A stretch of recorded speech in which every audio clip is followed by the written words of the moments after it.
Você já se perguntou o que um espião de verdade tem a dizer sobre a política mundial de hoje? Pois bem, você está com sorte, porque hoje eu tenho um dos espiões mais bem-sucedidos da Alemanha Oriental no programa. O Sr. Rainer Rupp nasceu em 1945 e cresceu na Alemanha Ocidental, mas começou a trabalhar para os serviços de inteligência da Alemanha Oriental no início dos anos 1970. Ele foi contratado pela OTAN em 1977 e enviou dezenas de milhares de documentos e planos internos da OTAN para o leste. Só foi capturado em 1993, após o fim da Guerra Fria, e cumpriu pena de prisão até o ano 2000. Sr. Rupp, seja bem-vindo. É um prazer. Estou muito feliz em conversar com o senhor, porque realmente tenho curiosidade sobre esse seu passado. Qual foi sua motivação para trabalhar para os alemães orientais? E o que o senhor aprendeu durante esses 30 anos em que teve de trabalhar nas sombras? Bem, 20 anos nas sombras. E de preferência numa frase, sim. Não. Fique à vontade. Sinta-se livre de falar o quanto quiser. Sempre fui alguém que faz o que diz. Cresci num ambiente em que a Guerra do Vietnã estava em pleno andamento. Eu tinha uns 14, 16 ou 17 anos. Naquela época, nossa mídia estava cheia de admiração pelos americanos e pela teoria do dominó, e assim por diante. Uma coisa que realmente ficou na minha cabeça foi o slogan: Berlim é defendida no Vietnã. Berlin wird im Vietnam verteidigt. Um pouco mais tarde, vimos a mesma coisa novamente. A segurança alemã é defendida no Hindu Kush, sabe? E a Europa é desmã em Kiev. Sim, nós sabemos. Sim, ela se repete, a frase. E isso realmente me impressionou e eu disse: por que temos que deixar os pobres americanos lutarem lá sozinhos? Quando eu tinha 16 anos, eu sabia que os americanos estavam recrutando jovens de apenas 16 anos para o exército. E escrevi uma carta para a Embaixada dos Estados em Bonn pedindo formulários de alistamento, porque eu queria fazer a minha parte. Nunca recebi uma resposta. Ou pelo menos achei que nunca tinha recebido. Muitos anos depois, quando eu já trabalhava na OTAN, dá para imaginar quanto tempo depois, minha mãe, quando eu estava visitando a família, colocou um envelope sobre a mesa e disse: olha aqui o que eu encontrei de novo. A embaixada americana havia respondido, mas minha mãe abriu a carta e a confiscou. Quando fui para a universidade, percebi o quanto tinham mentido para mim.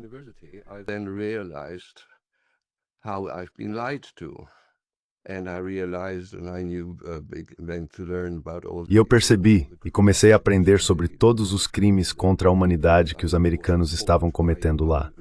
Fiquei horrorizado com a desculpa do general Westmoreland quando um jornalista americano lhe perguntou: as mães vietnamitas também amam seus filhos? E ele meio que respondeu: não. Essa é outra cultura. Você não precisa se preocupar com isso. Ainda é possível encontrar isso na internet. Algo nesse sentido, não literalmente. E eu pensei, pelo que eu estava disposto a arriscar minha vida, por algo assim? Então foi aí que comecei a duvidar de tudo. Ao mesmo tempo, fui exposto aos ensinamentos de Marx e Engels, porque entrei para um grupo de esquerda, o que é bastante natural se você chega a esse tipo de conclusão.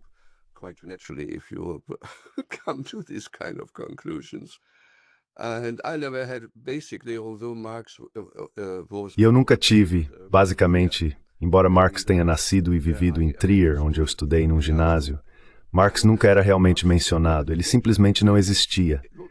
Nem se falava de seus ensinamentos, ou de seus, não ensinamentos, seus escritos, seus trabalhos de pesquisa, ou descobertas, ou as ferramentas que ele nos oferecia. E então eu pensei em muitos casos, quanto mais eu me aprofundava nisso, eu dizia: meu Deus, isso é exatamente o que eu vinha pensando, só que muito melhor elaborado e apresentado. E assim eu segui por esse caminho. E um dia, quando houve uma grande manifestação contra o que chamávamos na época de Notstandsgesetzgebung, a lei de emergência que dava ao governo o poder de governar com força militar em caso de agitação social. Porque naqueles tempos havia uma agitação social considerável entre os estudantes.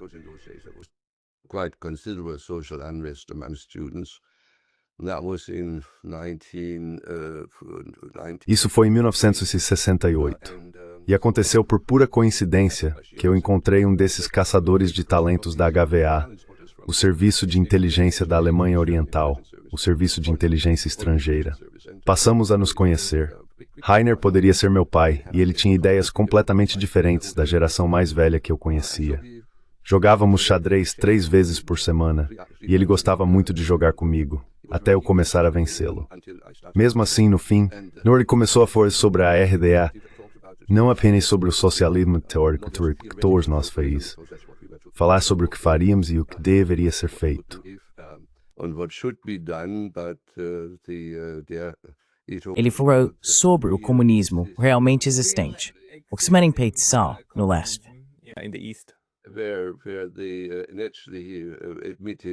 Onde eles inicialmente admitiram que nem tudo estava bem, mas pelo menos haviam criado a base sobre a qual o socialismo e a verdadeira democracia pelo povo, não pela classe dominante, poderiam se desenvolver.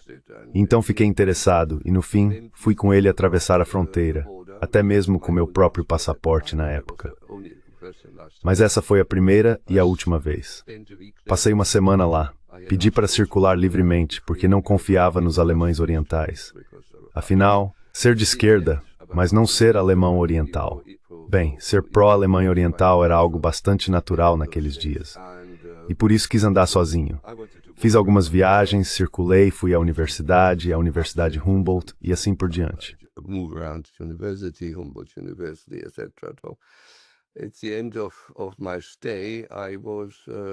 No final da minha estadia, bem, a despedida foi assim. Havia mais 3 pessoas lá me perguntando o que eu achava da RDA. E eu disse, bem, eu preferiria ficar aqui. Não posso ficar aqui mesmo, ajudar a construir o socialismo aqui. Eu me lembro disso. Eles disseram, não, já temos gente suficiente aqui construindo o socialismo. Eram também os dias entusiasmados na RDA, a identificação com a tarefa e com a república. Quero dizer, havia uma maioria, da qual hoje em dia não se ouve mais falar. E eles disseram, não, temos gente suficiente para construir o socialismo. Mas você de fora pode ajudar a defender o que estamos construindo aqui.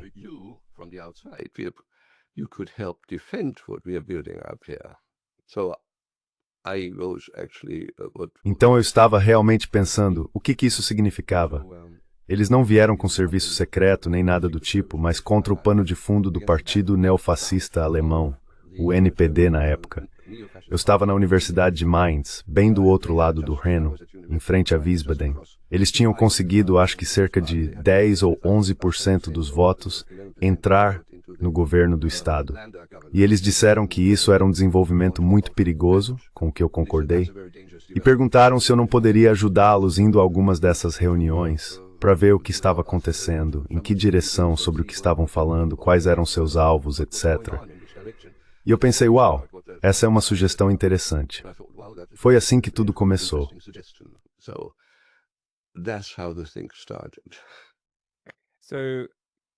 Então, a partir daí, quero dizer, estamos falando do final dos anos 1960, por volta de 67 ou 68, eu acho.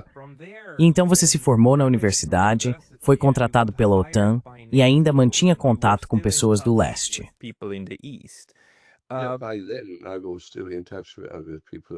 Naquela época, eu ainda mantinha contato com pessoas do leste. Na verdade, recebi uma bolsa da Université Libre de Bruxelas, Universidade Livre de Bruxelas de língua francesa, por 1 ano, e de fato a aceitei. Isso aconteceu logo depois do meu chamado Exame Intermediário Universitário, o Nachmeinding, após eu ter concluído todo o trabalho exigido. O próximo passo seria me preparar para o exame final. Então pensei que 1 ano em Bruxelas seria muito bom. Meus orientadores concordaram com isso. E assim fui para Bruxelas.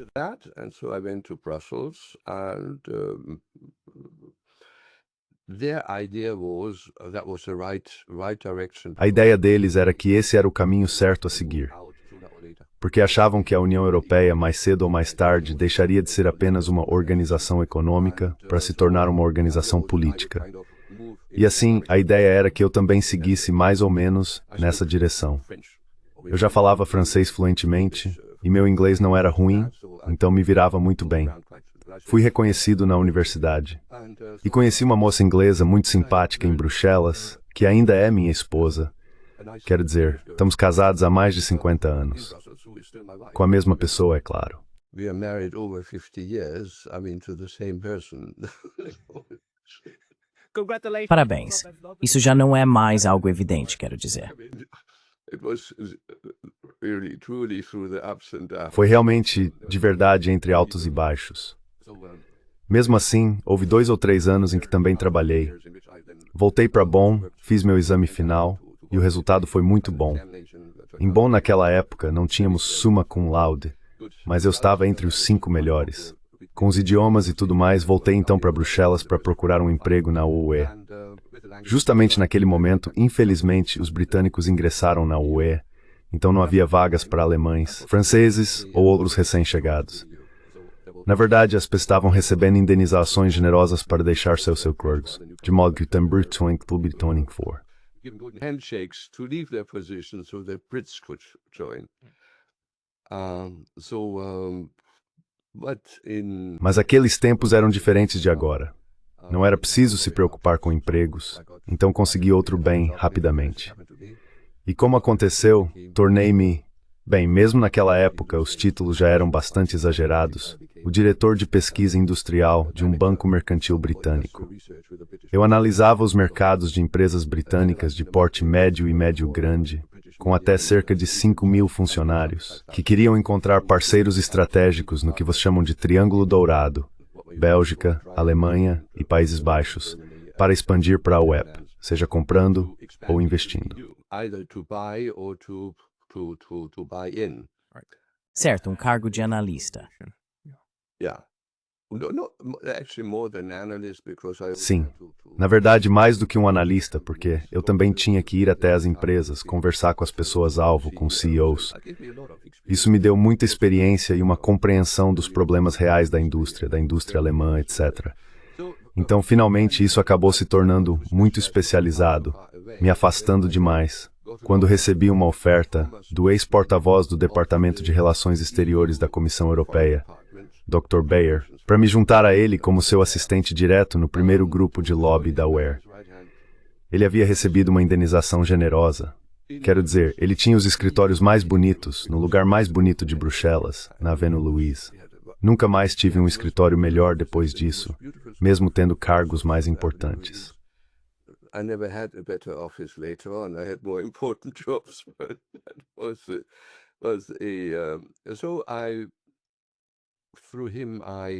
Foi por meio dele que aprendi como funciona o lobby, algo muito importante para o resto da minha vida, e como conectar pessoas, organizadores, etc.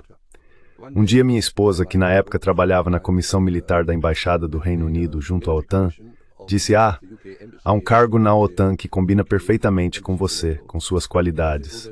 Por que você não se candidata? Antes disso, eu precisava viajar bastante, o que ela não gostava. Então me candidatei, embora não tivesse informado Berlim Oriental. Levou quase um ano, e ainda me lembro, no dia 7 de janeiro recebi uma ligação perguntando se eu ainda estava interessado no cargo e para comparecer a algumas entrevistas. Enquanto isso, eles haviam feito a verificação de segurança, de praxe e tudo mais, e eu estava vindo de fora. I was from the outside. Normally, these jobs in NATO, which I learned later. Normalmente, esses cargos na OTAN, como descobri mais tarde, eram ocupados por pessoas dos ministérios, os ministérios locais ou nacionais, por 3 anos, ou no máximo 6. Cargos externos em trabalhos analíticos nem sequer existiam. Meus colegas vinham principalmente dos serviços de inteligência nacionais, os britânicos do M6, os americanos da CIA, os franceses do Bureau DG e assim por diante. Havia um coronel francês muito simpático que se tornou meu colega. Ele havia estado em Dien Bien Phu, foi preso pelos vietnamitas e depois trocado. E havia também um doutor italiano, que era um fascista convicto.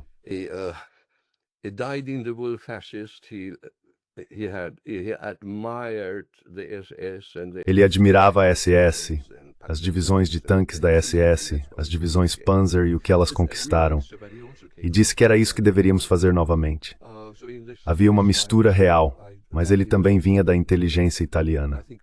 Então, a partir disso, eu me desenvolvi, e acho que minha vida anterior, minha experiência anterior na indústria me ajudou muito. Na verdade, eu não tinha as conexões certas, o networking, mas o networking que aprendi durante o processo de lobby europeu junto aos comissários me ajudou bastante. Consegui realizar muito trabalho, e fiz muito rápido, porque eu não era um burocrata. Eu tinha maneiras diferentes de fazer as coisas.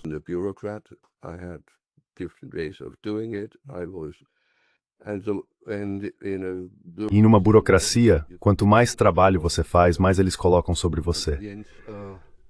No fim, sim, no fim, meu diretor, além de tudo, bem, em grandes burocracias você tem esse problema de construção de impérios. Todo diretor quer assumir qualquer coisa nova, como por exemplo a SDI ou algo assim. Ah, isso é algo para o meu departamento. Aí o outro departamento também quer, porque é importante. Eles gostam de estar em destaque e por aí vai. E eu também tinha faro para essas coisas. Isso, na verdade, é algo para nós. No fim, ele decidiu que eu deveria receber todos os documentos que ele recebia, analisá-los e indicar para ele o que seria bom para nós ou não.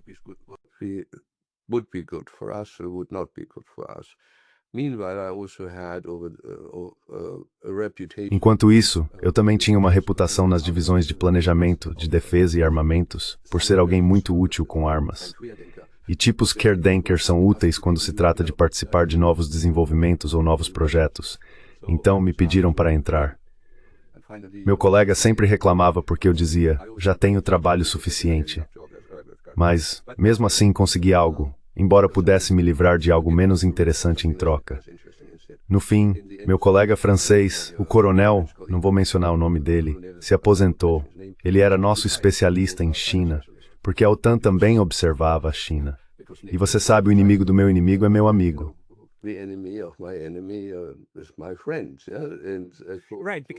Certo, porque a China era inimiga da Rússia, da União Soviética na época, certo? Eles estavam tendo uma briga interna. Claro. Então foi assim, mas eu sempre tive interesse pela China. Nunca fui maoísta, nem nada do tipo, mas desde criança eu era fascinado pela cultura chinesa.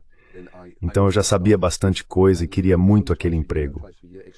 Acontecia apenas 2 vezes por ano, reuniões de especialistas, ou seja, especialistas dos Serviços Nacionais de Inteligência, os chefes do Departamento da China.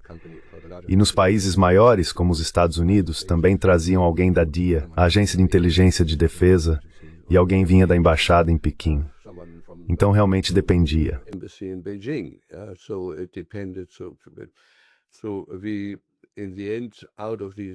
Então, no fim dessas reuniões, a secretaria, da qual eu era o presidente, redigiu um documento conjunto com o qual todos pudemos concordar. Depois ele foi enviado a todos os Estados-membros, e cada Estado-membro sabia que aquela era a posição da OTAN. Basicamente, era um documento de posição sobre o que fazer e o que aprender em relação aos acontecimentos na China. E assim eu também me tornei um chamado especialista em China. Eu ainda desempenhava todas as outras funções. Essas outras funções eram, é claro, de extremo interesse para Berlim Oriental e para Moscou. De forma rotativa, eu era... Bem, você sabe o que é um centro de situação em termos militares, certo? Um quartel-general? Não, o centro de situação é um local que é mais ou menos o mesmo em todos os lugares, só que nem sempre do mesmo tamanho.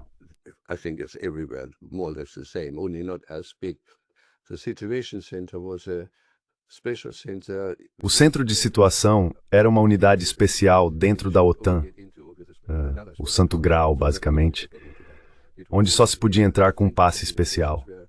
Então não era qualquer um que podia entrar. Era o centro de comunicações, onde todas as informações das últimas 24 horas, desenvolvimentos militares, políticos e econômicos importantes que as nações-membros achavam que a OTAN deveria saber, se reuniam. Relatórios de inteligência, avaliações da DIA sobre, digamos, um novo míssil soviético de defesa aérea, e assim por diante, tudo chegava ao centro de situação. E o grupo de inteligência atual analisava todas as manhãs o que chegado lá.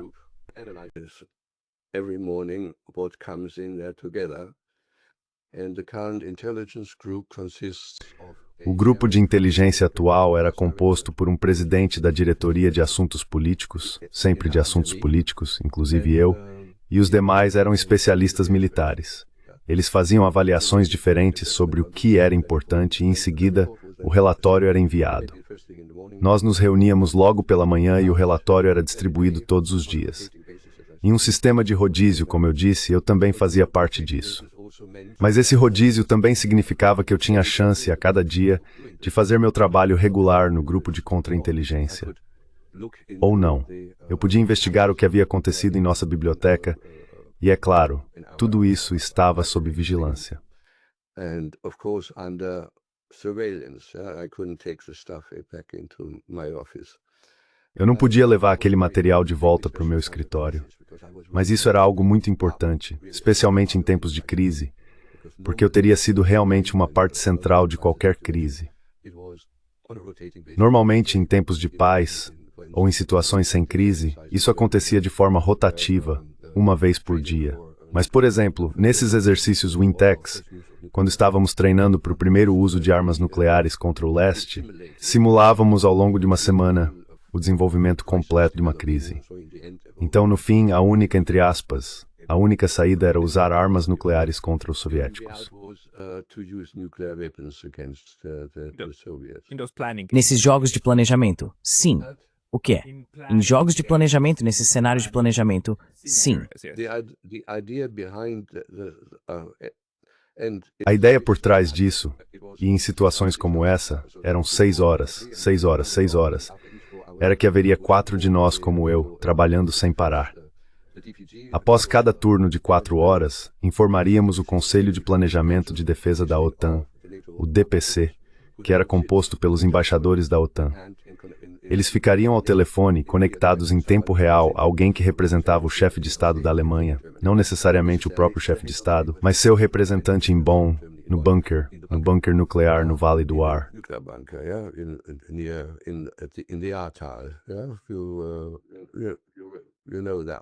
Você conhece essa, né? Eu não os conheço, mas suponho que existam bunkers nucleares para todos esses chefes de Estado que então...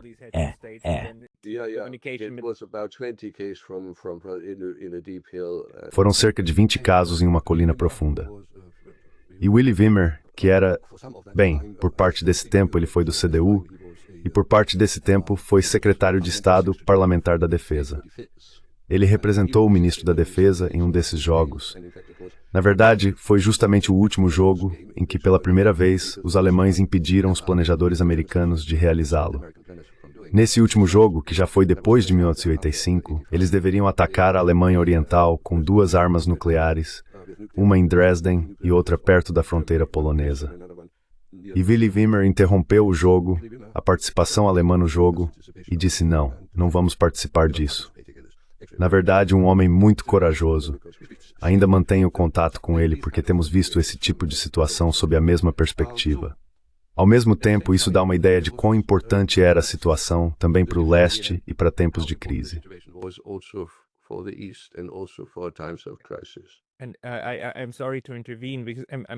Desculpe interromper, porque estou realmente interessado nisso, mas só para juntar as ideias. Eu gostaria de dizer certo, então você estava no centro disso, no centro do planejamento de crise operacional e da inteligência da OTAN.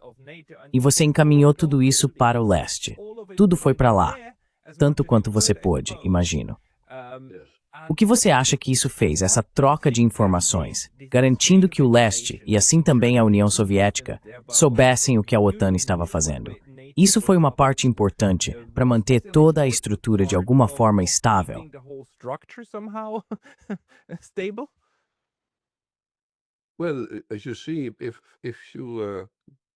Bem, como você vê, por exemplo, todo o planejamento de defesa da OTAN também passava pela minha mesa.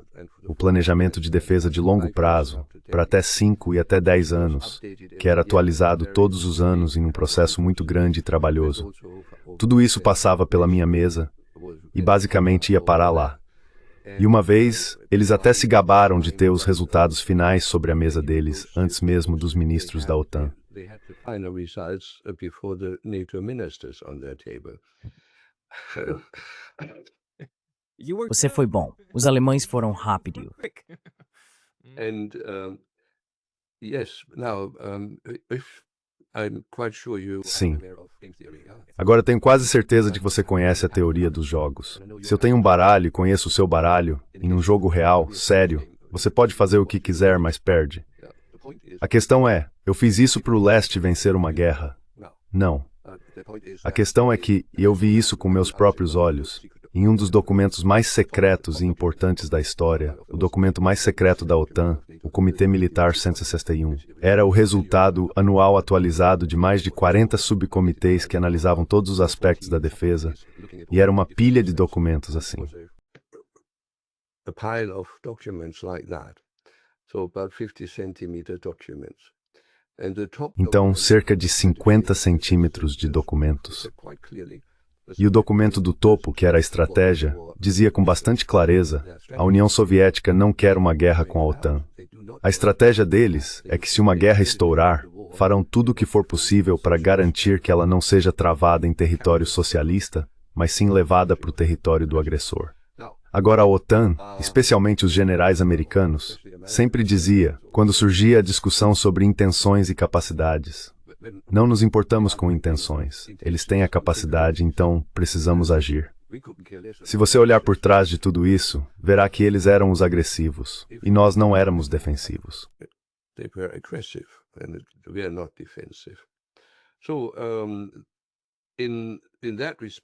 Então, nesse sentido, não de certa forma até o tribunal, porque toda a documentação, inclusive do outro lado, estava realmente disponível para o tribunal e para os peritos deles. Até eles meio que me deram alguns pontos de bônus e reduziram a sentença de prisão perpétua para 12 anos. Porque minha motivação não era monetária, não havia motivação financeira. Minha motivação era ajudar a evitar mal-entendidos dos quais uma guerra poderia surgir. E, de fato, a Ala Taraguer, e não isso mudou de George Kings to ex uma sentença de 12 anos.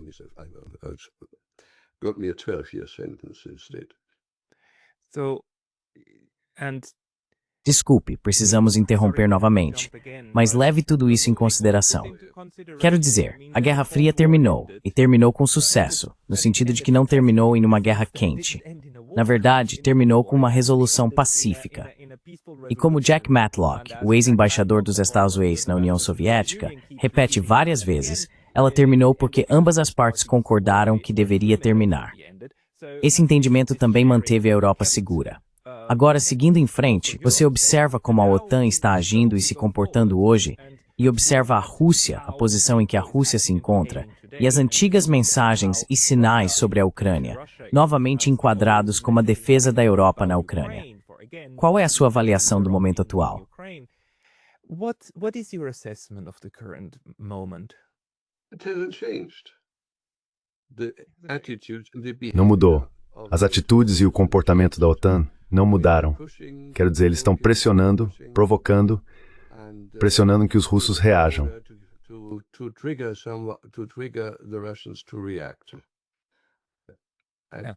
Ma'am. Provocar. E quando os russos reagem, então criar. Exagero moral. Sim, veja, somos defensivos. Estamos nos mudando para sua porta com todas as nossas armas, porque somos legais. Confie em nós, tá? Depois do que fizeram na Iugoslávia, tá? Confie em nós. Na Europa, não, quero dizer, era o mesmo antes, só que feito de forma muito mais inteligente. A confiança geral no Ocidente e na OTAN era muito mais profunda, mais firmemente enraizada do que é hoje em dia. E hoje em dia encontro cada vez mais pessoas que até pouco tempo atrás diziam, eu sempre me perguntei, mas vendo o que está acontecendo agora, entendo o que vocês fizeram. No meu ambiente pessoal, sim. E eu não estou fazendo nada a respeito disso.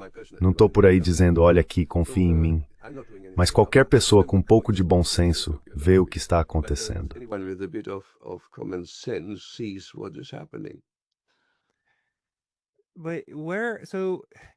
Então é justo dizer que, embora o fim da Guerra Fria tenha sido prejudicial para o desenvolvimento do leste, politicamente, naturalmente, ele não mudou as instituições do Ocidente. Então a OTAN, para a qual você trabalhou nas décadas de 1970, 1980 e 1990, ainda é a mesma entidade, com a mesma mentalidade. In fact, I've always been writing out. Na verdade, sempre escrevi artigos com a permissão do secretário-geral ou do chefe de informação, também para a NATO Review, que era a revista interna de circulação entre as embaixadas dos países da OTAN e assim por diante. E após a queda do muro, quando o FMI foi para a Rússia para ajudar com as finanças, o representante da Câmara de Comércio Austríaca, a Handelskammer, Comércio e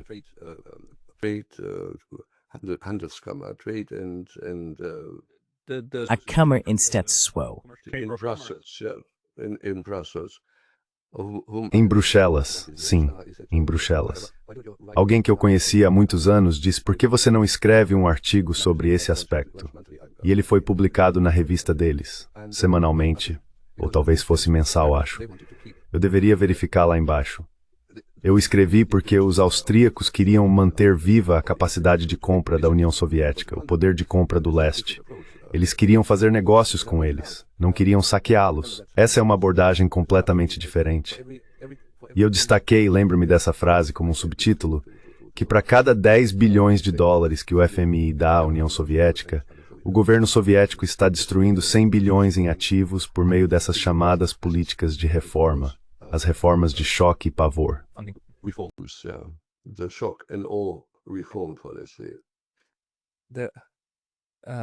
Jeffrey Sachs nunca se cansa de nos dizer que nos anos 90, quero dizer.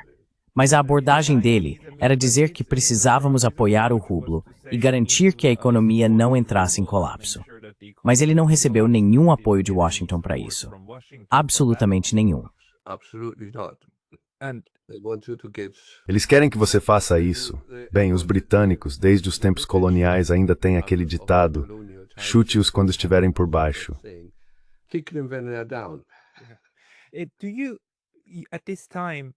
Naquela época, você se lembra, foram feitas tantas promessas, especialmente sobre unir as duas Alemanhas. E a unificação, bem, não foi exatamente uma unificação. Foi mais como a Alemanha Ocidental assumindo o controle da Alemanha Oriental. Mas foram feitas tantas promessas. Você já ouviu nessas discussões algum planejador da OTAN dizer algo como: sim, depois que isso estiver feito, ou depois que chegarmos até eles, passaremos para os russos? Quero dizer, a Rússia era o próximo passo. Isso era realmente um plano? Ou foi algo que simplesmente pareceu surgir mais tarde?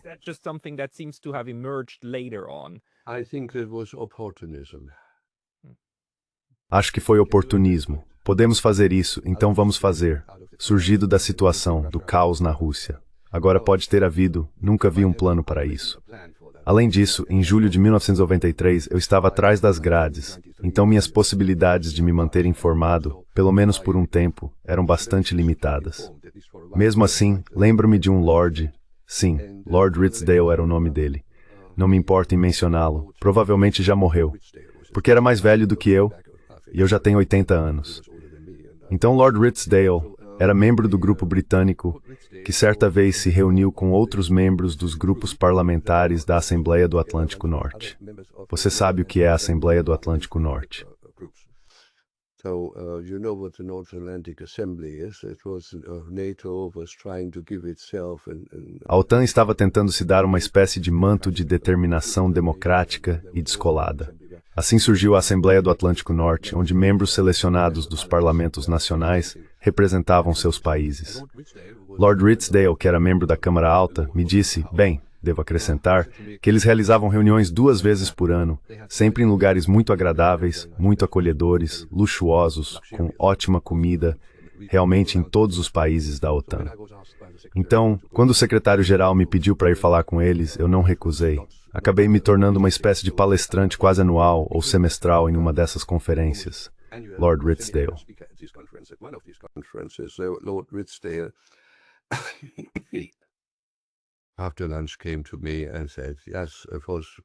Depois do almoço, ele veio até mim e disse, sim, claro, falamos sobre a União Soviética. Mas, ele disse, sobre a Rússia, Sr. Hope.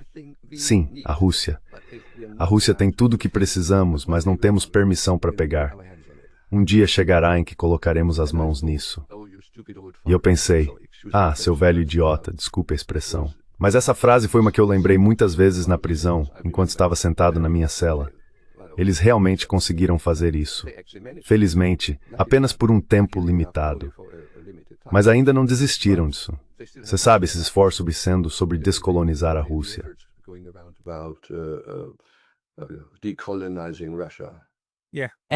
Um fradiota, mas é.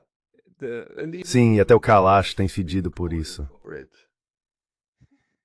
Esse é o Império Colonial.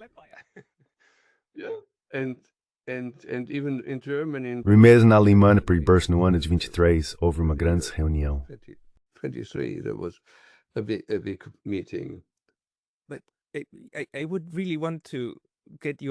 Mas eu realmente quero saber a sua opinião sobre isso. O teatro político, o drama que estamos vendo nas telas de TV, a propaganda, na minha visão, só piorou. Quero dizer, ficou muito mais forte, muito mais teatral, a ponto de esses atores no palco ficarem tipo balbuciando democracia, democracia, enquanto a destroem, obviamente arruinando a sociedade, mas gritando e berrando ainda mais sobre isso. E, ao mesmo tempo, estão construindo o espantalho russo, que, para todos os efeitos, agora entendemos, até mesmo pessoas que não estavam nessa linha no começo, entendem que há mais nessa história do que apenas imperialismo maligno. Isso não se intensificou. Quero dizer, isso não é um fenômeno novo. O fato de que a encenação é tão dramática, enquanto o pano de fundo se torna tão simplista. Não havia, durante a Guerra Fria, mais coerência entre a mensagem dirigida à própria população e as ações dessas instituições.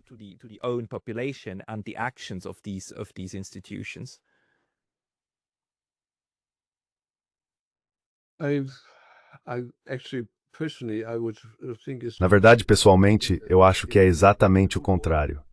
Durante a Guerra Fria, eles não tiveram muita dificuldade em convencer a própria população, exceto perto do fim. Ronald Reagan os encheu de medo, junto com seus belicistas, com o envio dos mísseis Pershing II e dos mísseis de cruzeiro, e assim por diante. Depois as coisas evoluíram, mas hoje não vemos mais esse medo de Deus, ou medo do fim do mundo. Quero dizer, veja bem, eu vivi aquele período, e é realmente como em uma tragédia grega, a inevitabilidade da loucura. Tudo simplesmente avança. E como você sabe, não se trata apenas da sua própria morte, nem apenas da sua família. É cada nação sendo aniquilada. Acho que isso dava às pessoas uma sensação completamente diferente. Agora, a classe dominante teve sérios problemas para recuar disso, e foi ajudada pelos russos, pela flexibilidade dos russos.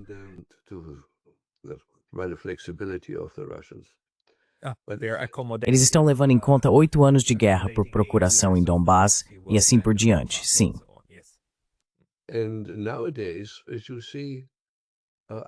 E hoje em dia, como você vê, na verdade, eu não concordo com Karaganov em muitas outras posições, embora ele tenha algumas boas, mas há grandes diferenças quando se entra nos detalhes.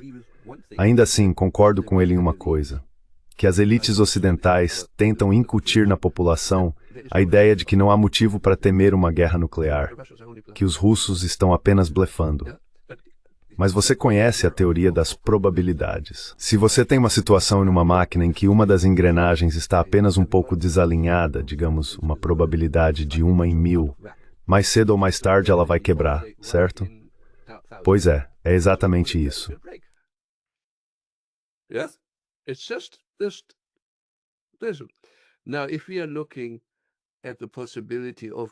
Agora, se estivermos considerando a possibilidade de escorregar por essa ladeira escorregadia do belicismo político, de cair numa situação que poderia terminar em uma guerra nuclear, não uma grande guerra nuclear, mas com o uso de armas nucleares, digamos assim, para começar, qual é a probabilidade disso? A probabilidade depende dos vários fatores envolvidos e de quanto tempo cada um deles deve durar. E se somarmos tudo isso, atribuindo a cada fator uma certa probabilidade, quero dizer, uma chance, então a situação fica realmente perigosa. Posso mostrar um caso real em que fiquei bastante preocupado, acho que foi em agosto ou setembro de 2022. Após a operação especial russa, os americanos enviaram 5.000 Screaming Eagles para o leste europeu. 5,000 Screaming Eagles in Eastern Europe.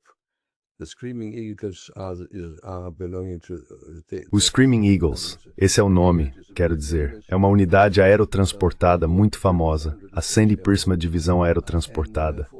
Havia 4.000 deles na Romênia e 1.000 na Polônia. Isso foi na primavera, e quando chegou o outono, o general-comandante foi à imprensa americana e disse: agora já estamos posicionados, prontos para agir. Podemos marchar amanhã ou esta noite, a qualquer momento, atravessar a fronteira para a Ucrânia. Agora, o que teria acontecido se algum maluco tivesse dado essa ordem? Eles teriam sido atacados pelos russos. Os russos estavam apenas esperando por isso. E aqueles 4.000 Screaming Eagles, tropas aerotransportadas, não têm armas pesadas nem nada parecido.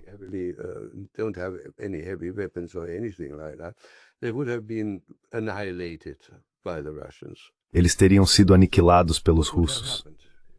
Então o que teria acontecido? Haveria um alvoroço no Congresso americano, na mídia. Temos que fazer alguma coisa, temos que fazer alguma coisa, temos que punir os russos. Mas como você pode punir os russos? Você não tem mais meios de puni-los. Mais sanções, mais disso, mais daquilo. Pense em quanto tempo levou para construir a guerra contra o Iraque. Para os americanos é algo de segunda categoria que se esgota mês após mês. Agora, novamente, temos que fazer alguma coisa. Não podemos deixar os russos saírem impunes. Temos que puni-los. E nós somos os mais fortes. Temos as melhores armas nucleares. Então vamos lançar uma bombinha nuclear.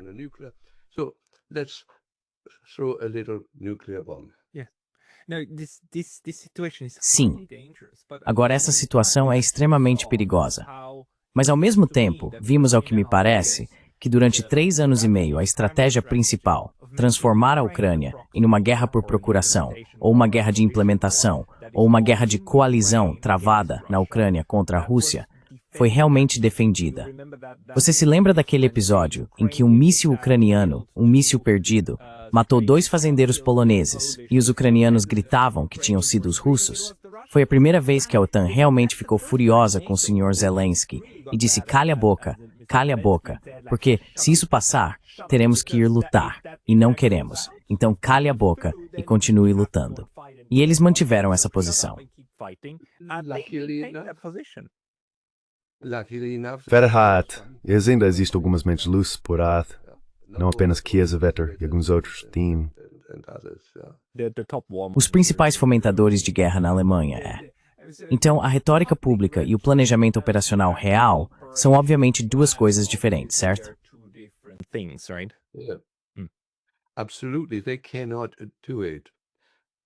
Absolutamente, eles não conseguem fazer isso. Eles pensam bem, quero dizer, se você estudar o que está acontecendo na Ucrânia, a forma como... Eu assisti a um vídeo detalhado sobre um dos ataques russos mais recentes, e foi uma sinfonia, estou falando como na música, uma sinfonia do uso de vários sistemas de armas e grupos, etc., todos trabalhando juntos para alcançar um resultado. Quero dizer, funcionando com a precisão de um relógio. Este começa, aquele termina, os resultados são comprovados, o próximo sistema de armas entra em ação e assim por diante. E o resto nem sabe o que isso significa. Os ucranianos definitivamente não sabem, mas o Ocidente também não. Os 8.100 sacos para cadáveres que a Bundeswehr encomendou, mas que ainda não foram entregues, seriam usados em uma semana.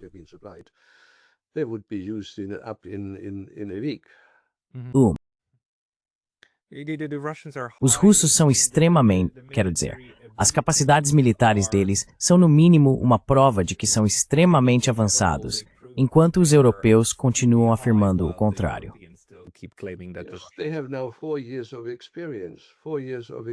Agora, eles têm 4 anos de experiência. 4 anos de experiência. Mas a questão é, eles marchariam para a Europa? É ridículo. A UE novamente com suas intenções. Eles gostariam de herdar nossos problemas europeus, nossos problemas alemães, ou gostariam da tecnologia alemã? Não. Quero dizer, mesmo em nosso ramo tecnológico alemão mais famoso, a indústria de construção de máquinas, estamos atualmente em grande parte atrás dos chineses. Cerca de 1 ano atrás, houve um relatório anual da Associação de Construtores de Máquinas, e eles disseram que, das acho que 25 ou 27 áreas que possuem, na maioria dessas áreas os chineses já estão à nossa frente, à frente dos alemães, e em qualidade iguais, se não melhores e mais baratos. And in the other areas, they are E nas outras áreas, picking up eles estão alcançando rapidamente. why our export industry. E agora nos perguntamos por que nossa indústria de exportação não está mais funcionando. Agora, falando sobre os russos, por que eles viriam? O que eles iriam querer aqui? Eles teriam que ir até o oeste da Ucrânia. Precisariam de mais 500 mil de pessoas armadas só para controlá-los, contra os nazistas de Bandera com seu culto à morte, que nem sequer hesitam em realizar ataques suicidas. Então quero dizer,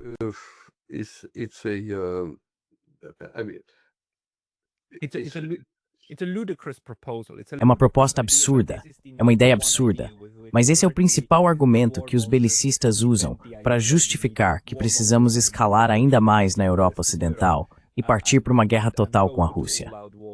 No entanto, a julgar pelo que acabamos de dizer, o planejamento operacional da OTAN provavelmente não inclui esse cenário. Certo? Então, é um aumento da histeria de guerra. Em time with Alex Renit with know-how, processor formado da Utunamor, integral Hutschrift. Sir. Sure. How many? Look at you can just. você pode simplesmente ir ao Instituto Sueco, como é mesmo o CIPRI, para descobrir qual é a força de combate do exército britânico. Quero dizer, quantos realmente poderiam ser enviados para a Ucrânia? Uns 10 ou 20 mil? Se fosse no máximo 20 mil, todos seriam consumidos rapidamente. Then they would be all eaten up. Sim. Então, na sua opinião, desculpe, duas perguntas. Primeiro, o que isso nos diz sobre para onde os europeus especialmente provavelmente irão, ou para onde a aliança da OTAN provavelmente irá? E em segundo lugar, há algo de que ainda não falamos e que você acha extremamente importante para compreender corretamente a situação atual.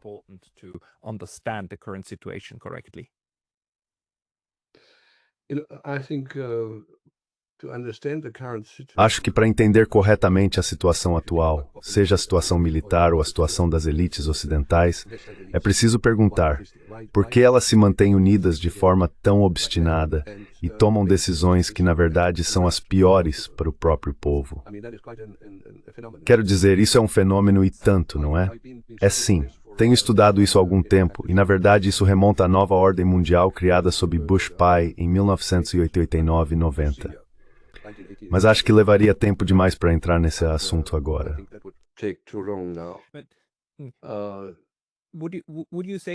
Você diria que é justo afirmar que essas elites transcenderam a nação, que são mais leais umas às outras, à rede e ao centro em Washington, do que aos próprios países? Absolutely, because they are in order. Com certeza, porque eles estão em ordem. Está bem claro para eles. Se eu estiver fora, estou fora. Não estou apenas fora, estou fora financeiramente, em termos de prestígio, de tudo. Mas é preciso lembrar que até dois presidentes da Alemanha, tiveram que renunciar porque disseram as coisas erradas. Köhler?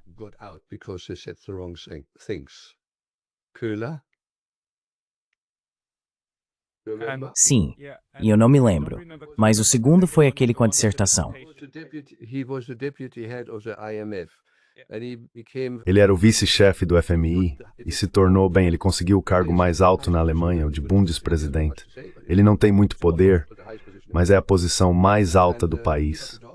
E ele assumiu o cargo bem no auge da crise bancária e financeira.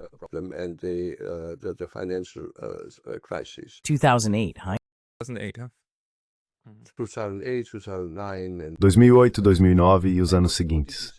E o que ele disse? Ele falou sobre os monstros no sistema financeiro, os monstros no sistema financeiro. E ele não demorou muito, ele estava fora.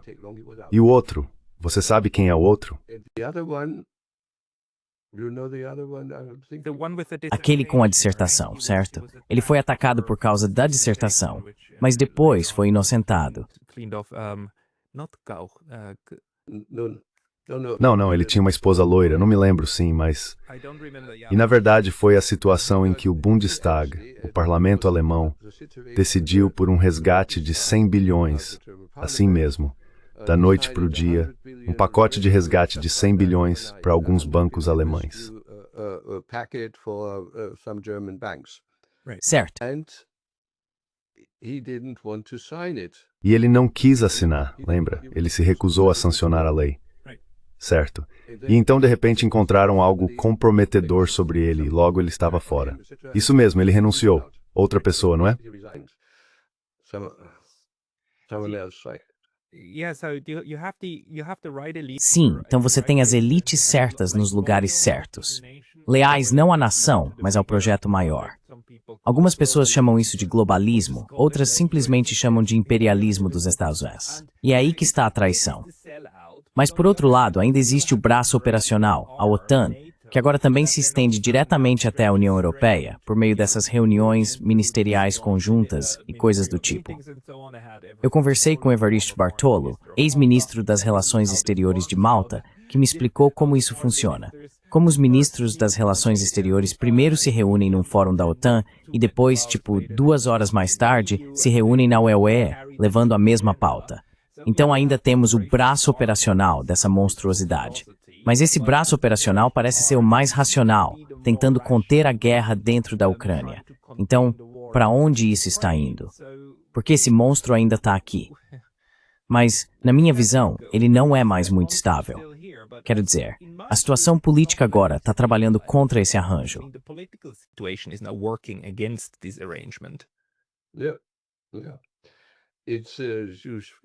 Sim, cada vez mais pessoas têm dificuldade em acreditar na narrativa, a narrativa do Eurovision. E eu ouvi nesta segunda-feira o programa Controverse da Deutschlandfunk. Você deveria conferir, eu te enviei o link. É realmente um submundo intelectual.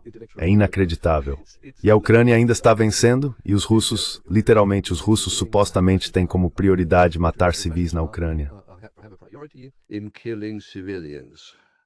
In the Ukraine, yeah?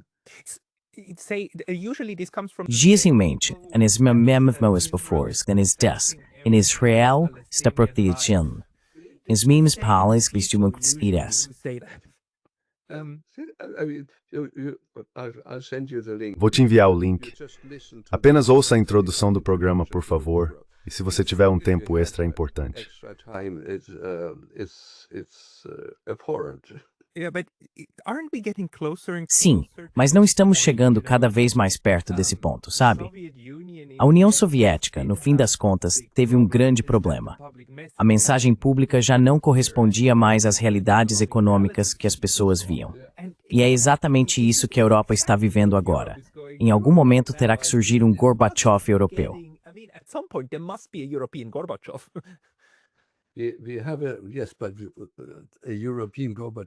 Sim, mas um Gorbachev europeu não funciona. Nós não temos uma Europa. Esse é o ponto. Mas seria suficiente se tivéssemos uma espécie de Gorbachev europeu em um dos grandes países como a França. Porque se um desses realmente sair e mostrar o caminho para fora, os outros não terão como manter a linha. E talvez o Reino Unido. Sunak está claramente no fim de seu tempo e agora é menos popular entre os britânicos do que Liz Truss.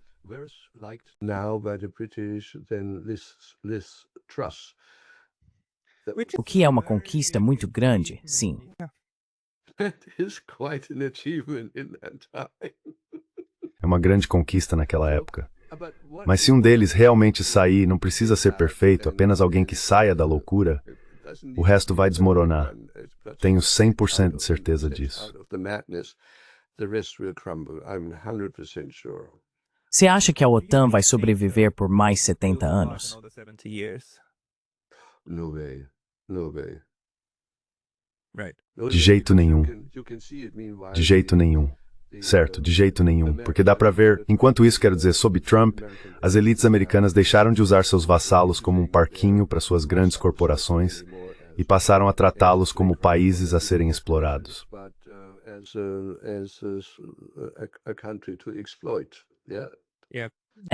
Colonialistas niskirkut fall contrário.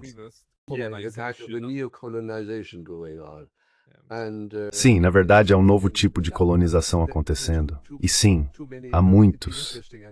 Seria interessante, na verdade, se eu tivesse tempo ou se fosse professor, eu pediria aos meus alunos que fizessem uma matriz dos países da OTAN e suas posições em relação às diferentes crises ou questões. E assim daria para ver claramente. and you see that is going that way. That would be Yeah, at some point. Isso seria, em algum momento a coerência vai se desfazer. Podemos ver isso com a Hungria, podemos ver com a Eslováquia, e isso só vai aumentar. O medo é claro que isso acabe gerando algum tipo de reação de pânico entre aquelas elites que realmente têm poder sobre o braço operacional. yes, that is the alternative. Sim, essa é a alternativa que temos. E eu não a excluiria. Isso não pode durar. Ou entraremos em um verdadeiro Estado autoritário, ou voltaremos a algum bom senso novamente. De volta a um Estado burguês comum, e eu já ficaria feliz. Não precisa ser uma democracia socialista. Voltando a uma democracia burguesa, eu já ficaria muito feliz. Back to a bourgeois democracy, I'd be very, very happy. Just not a fascist. Só não um superestado fascista e cleptocrático. Mas bem, Rainer Rupp, nós ainda nem falamos muito sobre a economia, mas espero poder conversar com você novamente quando surgir a oportunidade. Normalmente eu pergunto às pessoas no final do programa onde elas publicam seus trabalhos, mas você disse que o seu material está um pouco por toda parte. Algum lugar que você gostaria de compartilhar conosco? Algum lugar que recomendaria para as pessoas irem e lerem?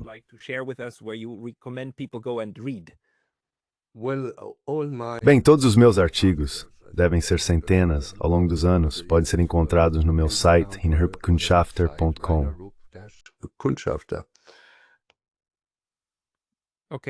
Certo, vou procurar e colocar na caixa de descrição deste vídeo. Rainer Rupp, muito obrigado pelo seu tempo hoje. Foi um prazer. Tchau.